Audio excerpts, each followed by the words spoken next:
Hi friends, அனைவருக்கும் வணக்கம். இது உங்கள் அலெக்ஸ். இன்றைக்கி சிங்கிள் பெட்ரூம் ஃப்ளாட் வந்து சேல்ஸுக்கு வந்திருக்கு. இது எங்கே இருக்குன்னா திருமுல்லைவாயிலில் வருது. இது ஸ்டேஷன்லேருந்து ஒரு 100 மீட்டரில் வருது. ஃப்ளாட் வந்து இது கிரவுண்ட் ஃப்ளோரில் இருக்குது. 435 square feet built up, 192 square feet யூடிஎஸ்லேயும். மொத்த ஃப்ளாட்டில் வந்து 5 அப்பார்ட்மெண்ட் பீப்புள் இருக்காங்க. இது 10% வாடகை கொடுத்துருக்காங்க. உங்களுக்கு 6000 ரூபா வாடகை வந்துட்டுருக்கு. இந்த மாதிரி ரெண்டல் வர்றது பெரிய ரேரு, அதுவும் இந்த சின்ன பட்ஜெட்டில். இது வந்து பார்த்திங்கன்னா உங்களுக்கு வுட் ஒர்க் எல்லாம் பண்ணியிருக்காங்க, வாஸ்துப்படி இருக்குது. பில்டிங் ஏஜ் 10 இயர்ஸ் தான் ஆச்சு. கிரவுண்ட் ஃப்ளோரில் இருக்குது. இந்த பில்டிங் வந்து 30 ஃபீட் ரோட்டில் இருக்குது.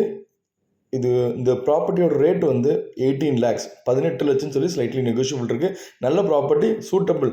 மெயினாக இப்போ வயசாக இருக்கிறவங்களுக்கு, இந்த பெரிய பீப்புளுக்கு உங்களுக்கு செட் ஆகும். ஏன்னா கிரவுண்ட் ஃப்ளோரில் இருக்கனால. இந்த மாதிரி சிங்கிள் பெட்ரூம் பார்த்துட்ருக்கீங்க, ஒரு ரயில்வேஷன் பக்கத்தில் பார்த்துட்ருக்கீங்கன்னா அது சூட்டபுளாக இருக்கும். தேவைப்படுறவங்க கான்டாக்ட் பண்ணுங்கள். இதே போல் இடமா வீட்டை விற்கனாலும் என்னோட நம்பரை கான்டாக்ட் பண்ணுங்கள். தேங்க்யூ.